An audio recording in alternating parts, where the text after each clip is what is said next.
matter of months, New York's gone from early epicenter to budding success story.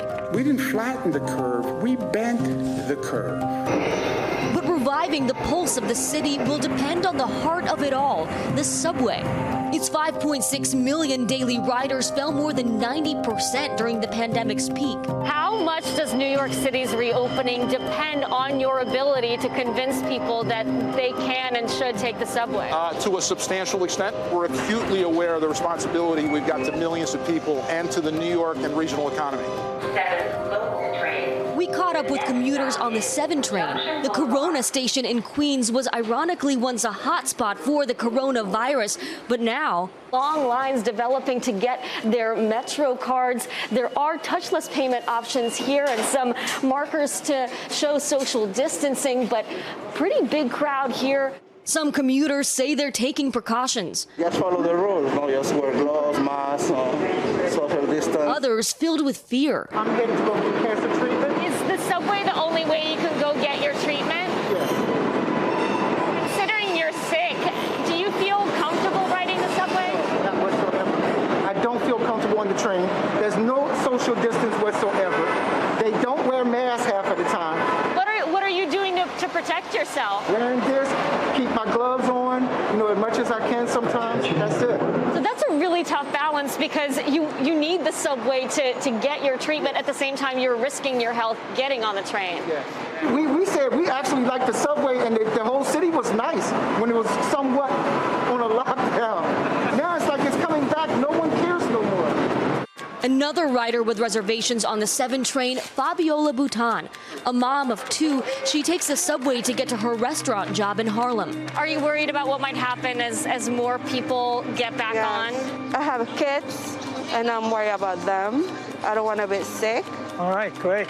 Fabiola's boss is Chef Marcus Samuelson. For him, the subway is everything. For me, it really came down to I want to be close to the subway, and the 2 and the 3 is one of the busiest subway in New York City. Samuelson is preparing to open up outdoor seating, but first, his employees and customers need to feel comfortable getting there. We had a conversation about anyone who didn't feel comfortable coming to work.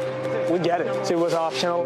The MTA has made changes to make trains and stations safer, closing down trains from 1 to 5 a.m. for disinfecting, making hand sanitizer and masks freely available. Now, to keep yourself safe, experts recommend finding a less crowded part of the platform, maybe even waiting for a less crowded train car, unthinkable to many New Yorkers.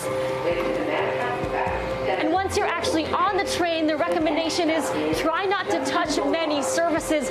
A little bit difficult on a moving train. Can you really enforce social distancing, especially during those peak ridership hours? And we've been very candid with our riders. The standard is 6 feet. If you're closer, you got to wear a mask. We're not promising our customers social distance on subways as they get crowded. 2 weeks into New York's reopening, ridership is up to around 1 million a day. For many commuters, this new normal is nerve-wracking but necessary. And Dasha joins me now from Times Square in New York City. Dasha, how else does the MTA plan to keep its riders safe? Hey, Allison. Well, on top of what you saw in the piece, the MTA is increasing train service, so more trains coming more often, trying to disperse those crowds. They're also talking to businesses, trying to get them to stagger hours for their employees so that people don't get really packed in during those peak ridership hours, spreading rush hour out over more of the day. And, of course, asking commuters themselves to do what they can to protect themselves. So it really sounds like it's going to be an effort on the part of city officials, businesses and commuters themselves to make the subway safer. Dasha, as we mentioned, the city now in phase 2 of its reopening that started today. What is part of phase 2?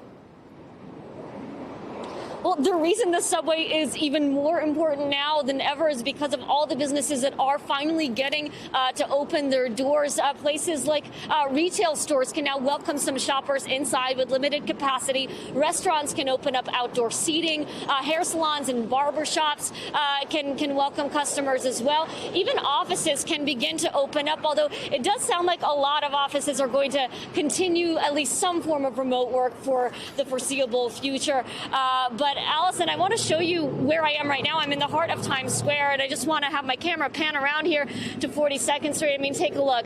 This is not anything like pre-pandemic New York, but it's also not quite that eerie, empty, almost post-apocalyptic feeling you got when you walked through here even just a few weeks ago. There are some signs of life, people riding bikes, walking with their families, headed to work. A little bit of we're seeing a bit of a new normal come back in New York here. Yeah, Dasha, I know we've said this before today, but it sort of looks like what a Sunday in New York is like in the summer when people aren't exactly around, but not as quiet as it has been. Nice to see some folks back out and about again, and wonderful to see you as always. Thanks so much, Allison. Hey, NBC News viewers, thanks for checking out our YouTube channel. Subscribe by clicking on that button down here and click on any of the videos over here to watch the latest interviews, show highlights, and digital exclusives. Thanks for watching.